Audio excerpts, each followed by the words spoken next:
Protests and anger after the first round of Egypt's presidential election. The race is now down to two men, Ahmed Shafiq and Mohammed Morsi. What does this mean for the Egyptian revolution, and can we expect more violence in the run-up to the second round? This is Inside Story.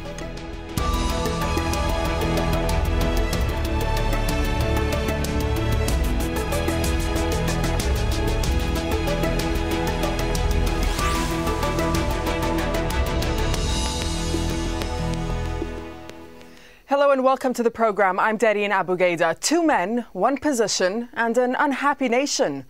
Muslim Brotherhood candidate Mohammed Morsi and a former prime minister under the previous regime, Ahmed Shafiq, will now face each other in a runoff vote next month. But the results have led to protests. Thousands took to the streets in Cairo and Alexandria in the hours after the announcement. And on Monday night, protesters burned Shafiq's campaign offices.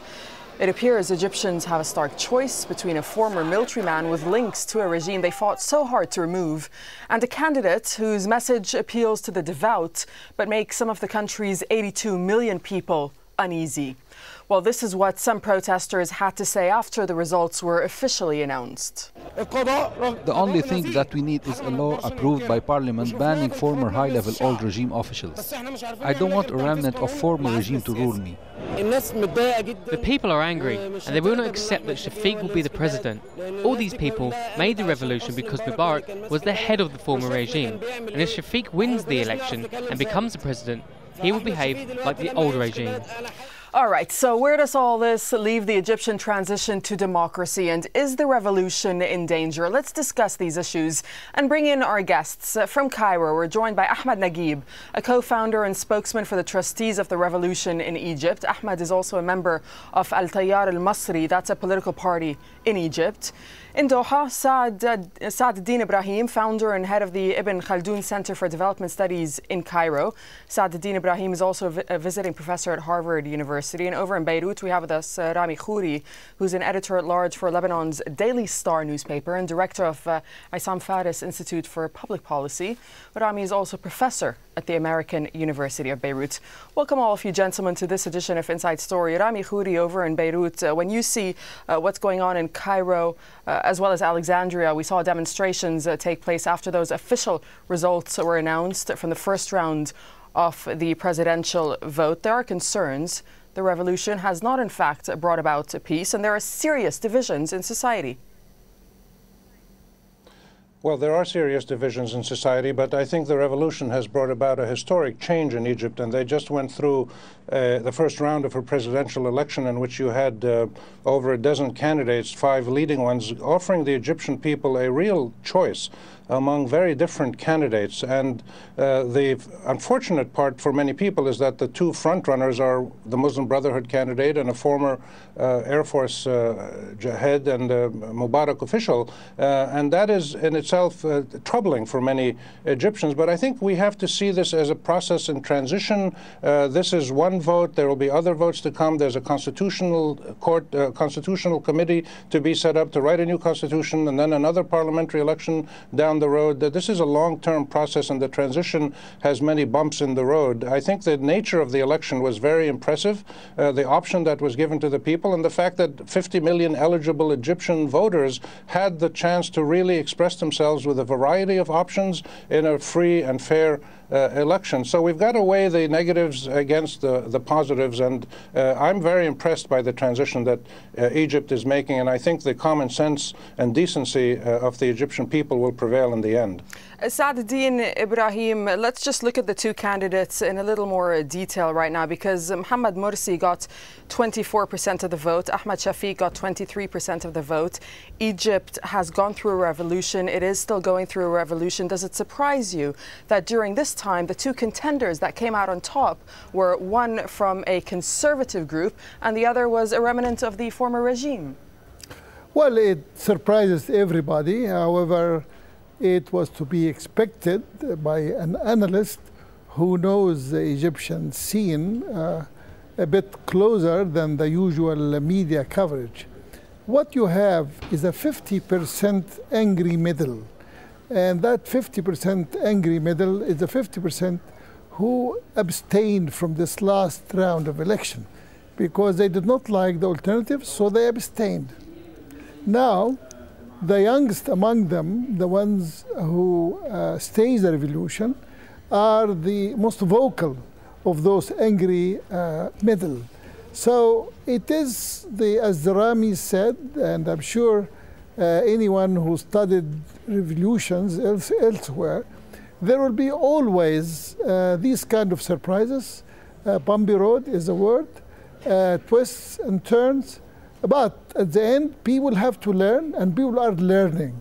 There is a learning curve that the Egyptians are going through. But as I observe them on the scene, closer to them, my center monitors the whole process, Ibn Khaldun Center. We are pleased by the interest, pleased by the statement made, even when the Egyptians refuse to act. That in itself is also a statement. Now, the two candidates now are appealing to that middle. And you have Mr. Morsi from the far right of the Muslim Brotherhood, appealing to them, trying to reach out to everybody in the middle. The same things happened with Field Marshal Shafiq. And these are two polarizing points, and yet it is the middle. Which we will talk about in just a moment. But let me first bring in Ahmed Naguib. Ahmed, Saad Eddin speaking about a learning curve that Egyptians are going through, but seeing that Ahmed Shafiq got 23% of the vote, and Ahmed Shafiq is a former member of the Mubarak regime, which revolutionaries like yourself are against. Do you think that Shafiq was underestimated? Yes and no. Yes, because we didn't expect him to have except something between 6 to 10%. However, you have to understand that the same old tactics used by the previous regime through the judiciary responsible for the monitoring of the elections and the supervision, as well as the Ministry of Interior, are still being used. We just saw that 170,000 votes were revoked because of the fact that they are deceased long time ago, and yet they made it to elections somehow and costed their votes. Of course, those votes are counted out, but yet they're not. They're still counted towards one of the runners. We don't know who. But of course we do, because these are the same tactics used by the previous regime. We know that the military council and the whole establishment, the previous establishment, is behind Shafiq. Now, another thing as well, you have alleged 900,000 national IDs that were faked for policemen and military personnel to go and cast their votes. Now, of course, we're talking about 5.5 million, of which something between 500 to 700,000 votes that should be annulled. Now, you have to understand that he's also using the rhetoric of stability that the military council has been using since the beginning of the revolution. We saw the same rhetoric being used in the 19th of March referendum and so on. Now, this stability, and he said, I'm going to bring back that security in 6 hours. When he was asked how he's going to do that, he said, well, I'll pick up the phone and make calls, and the security will be back. So this is more of a threat tactic. They still hold the keys to the Ministry of Interior and restoring the security according to their own definition of security.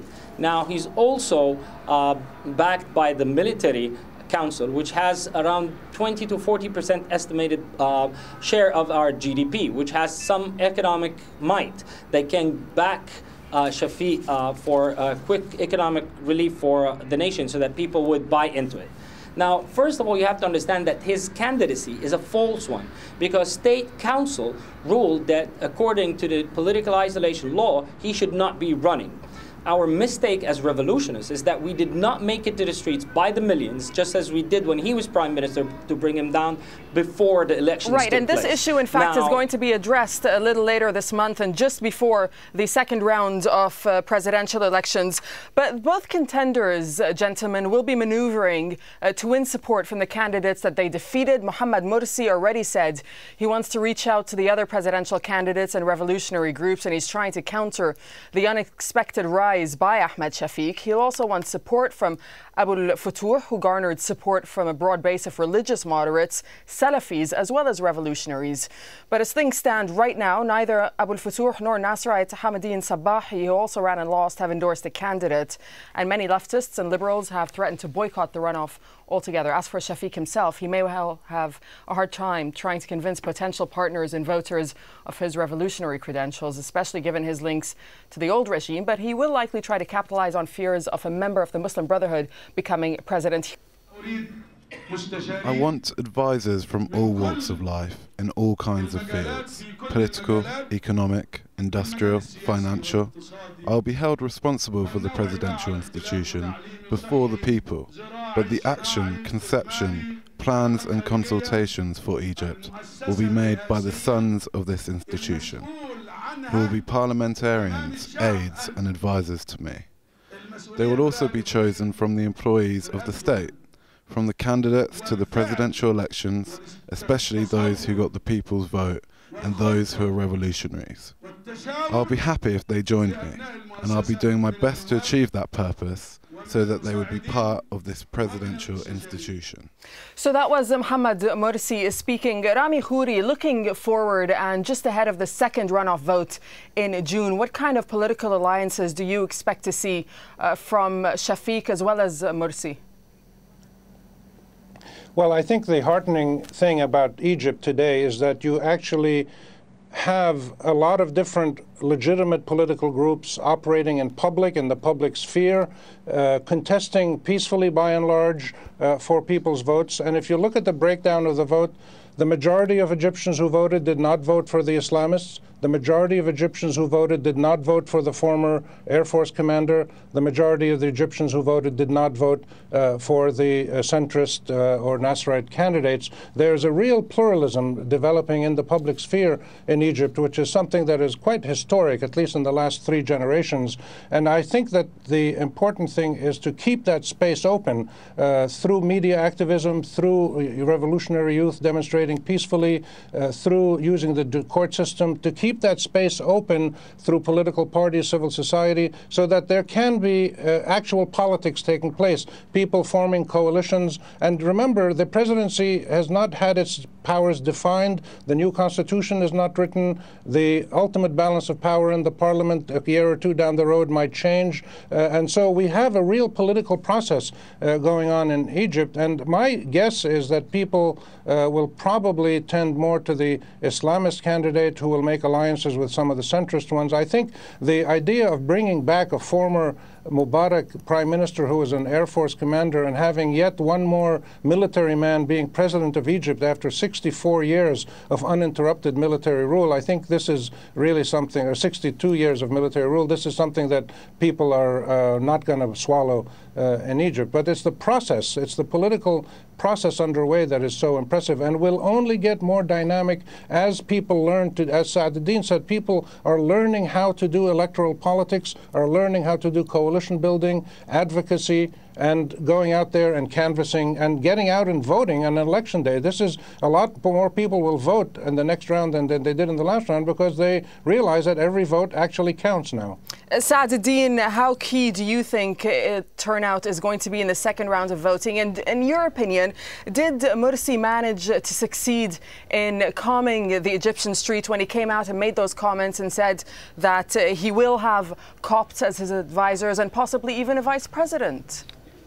Well, you know, he will have some success, no doubt, reaching out, because the Muslim Brotherhood have always been perceived as very tribalistic. They never reach out. They think they have all the answers. So for him to break that mold and to reach out is also refreshing. And that is politics at work, when the art of compromise. The same thing is happening with Shafiq. He's reaching back to the center, to other political candidates who ran against him and who may actually, as a result of the pressure, especially the Copts of Egypt, they are solidly supporting him, along with the bureaucracy, along with the military. So you have 3 or 4 blocks that are solidly behind each one of them, and that will make it a real contestation, and that is politics. And therefore, I expect the battle, the turnout, to be much higher, probably closer to 60% instead of the 43% that we saw. So it will be probably in the neighborhood of 60, 62% in the final vote, because everybody knows now the choice is clear and that their future is at stake. Ahmed Naguib, there is the point of view that the center destroyed itself, in fact, by not uniting against a single candidate in the first round of voting. Your views? Well, to some extent that's true, but you cannot have someone like Hamdeen Sabahi from the left join forces with Abu Futuh from the center-right. It does not mix that easily. I mean, those two have different programs. Yet even Abu Futuh, who somehow people label him as an Islamic leftist, still his left is far away from Hamdeen's left. It was almost impossible. And then I think the real trick was that the military council forced the Brotherhood to field the candidate for presidency because they denied them the cabinet. Had they offered or let Khaled Shatter form a cabinet, they wouldn't have had the urge to field the presidential candidate, because right now their parliament is completely disarmed and disabled. So they had to field the presidential candidate because they know if Shafiq comes in, the first thing he would do is to dismantle or to dissolve the parliament. So they need an executive power so that they can keep their program alive. Not to mention that they have not aligned themselves with the revolutionary movement. So they are weak in terms of popular support. They need that vote now. Unfortunately, not many of the revolutionary forces are yet convinced. However, the coalition of the youth that was found in the beginning of the revolution and the Trustees Council are both behind it. So there is a separation again on the Brotherhood candidacy. I think they need to reach out better. They're trying, but I think the discourse itself needs to be changed. They need to reach out to our Coptic brothers because they feel insecure. One of the reasons they gave their votes to Shafiq, and not all of them did, is that it's based on the devil you know. And to them, it's easier to work with the previous regime than the demonized Brotherhood. Right. Let me just stay with you for just a second, Ahmad, and ask you about this movement to boycott the second round of elections that even Saad Eddin was speaking about a little bit earlier on. Why do the revolutionaries now want to boycott the elections when, in fact, they've gotten what they asked for and they've gotten a transition towards democracy? It's still going on. It's on its path. You have to understand that there were already calls before the elections took place that were calling for boycotting the elections because they think it lost all credibility and because Shafiq was allowed to run. Now, to a great extent, they're right about that. But the other thing you have to understand that those revolutionary movements who are boycotting are mostly leftist groups that don't believe in the process, and because Hamdeen is out of the picture, they feel frustrated and that they don't have a candidate that will represent them in this race. Rami Khouri, what are the options right now for Sabahi if you look at him? Well, he's really caught in a very difficult situation. My reading of Egypt, I've been there a few times in the last month, so I'm not as close to it as Ahmed and Saad Eddin are, but my impression is that there's no way that he could possibly align with a former government prime minister and Air Force commander. Just the symbolism would be too outrageous. I think the likelihood is that the Muslim Brotherhood, now that it is in power in parliament and is running a serious presidential candidate, is probably going to keep evolving. If you look at the Muslim Brothers in Tunisia, how they have evolved since they've shared power and have a coalition government, I think incumbency does a lot of things to people. And incumbency for the Muslim Brothers in Egypt is going to force them to change and evolve in some ways without giving up their basic principles. But they have to deliver. They've lost a lot of popular support between the parliamentary elections and the first round of the presidential elections. significant support they lost. And it's because they were perceived by many Egyptians as not delivering. Their performance in parliament, which was aired on TV, was seen by many Egyptians as really not living up to what people expected. People want results from their government. They don't want slogans. They don't want religious preaching. They don't want highfalutin slogans and words. They want action. They need jobs, clean water, an equitable justice system, end of corruption. And the Muslim Brotherhood has to show that it can do this, and it can do it in coalition with other forces. And therefore, I think that Hamdeen Sabahi's likely options are to move towards possibly the Muslim Brothers more than towards Shafiq.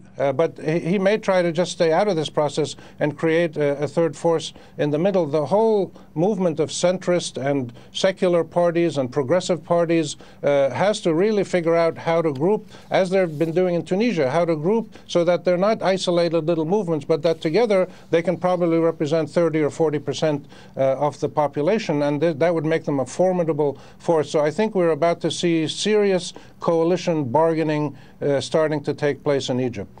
Saad Eddin, as unattractive as Ahmed Shafiq is for some Egyptians to come back and take the presidency, they say it's like they're voting for Hosni Mubarak all over again. The Brotherhood as well, the Muslim Brotherhood, and Morsi is just as unattractive for Egyptians who they are afraid will curb their social freedoms. Well, you are quite right. That is why 50% stayed out, abstained from voting. They did not like either alternative, because the Muslim Brothers have a very negative image among probably as many as 60% of the population. Not just the Copts, the middle class, educated women, Western or Westernized intellectuals, and so on. So it is a dilemma for many Egyptians, and whenever you are under cross pressure or who to choose, you abstain. However, I am hopeful that fewer will abstain this time, because abstention means playing again. And I want to ask Ahmad, I hope he's listening to me, do you prefer the Muslim Brothers over Shafiq? Because that's the question that every middle-class Egyptian and every young revolutionary has to come to grips with.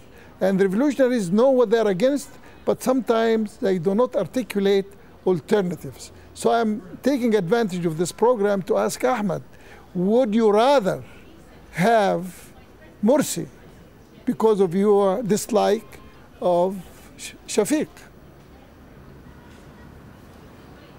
Definitely, I'd pick Morsi any given day over Shafiq. This is a government that over 60 years, it's a deep militarized state that has ruined this country and put it in shambles for so long. We haven't tried the Brotherhood, and we need to either confirm or bust their myth. It's their opportunity to prove it, and we need to give them that shot. Not because we love them, that's because we want to get over with. It's definitely not going to be worse than the Mubarak and Shafiq. There's no comparison. And I know that the middle class is a bit confused, and it's not the option that they would pick. I personally picked Abdul Fattah, a watered-down version of that. But this is a dilemma, I admit. But I have no confusion over that. I'd pick Morsi because at least we know our difference with him is political. Our difference with the priest regime is that they're criminals. Ahmad, let me just stick with you then, because you say you would pick Morsi. Do you think that would be the acceptable scenario at this point in time for Egyptians that fought for the revolution? Yes, of course. First of all, they want to please the Egyptian people in the next coming 4 years so that they be re-elected. The intelligence discourse, the Omar Salman discourse of that they're going to come in and stay forever. I think the Brotherhood looks up to Turkey so much, and that's the model they want to reaffirm in Egypt. And I think this might be a possible opportunity for all forces to pressure the Brotherhood to reform more. And if they're in the spot on daily basis carrying the responsibility, they'll inevitably have to change and bring in people of knowledge and technical know-how. All right, so we'll leave it there for now. I'd like to thank all my guests from Cairo, Ahmed Naguib, over in Doha, Saad Eddin Ibrahim, And in Beirut, Rami Khouri. Thank you for joining us on this edition of Inside Story. You can always send us your feedback. Just email us your thoughts at insidestory@aljazeera.net. Thanks for watching. From me and the whole team, goodbye for now.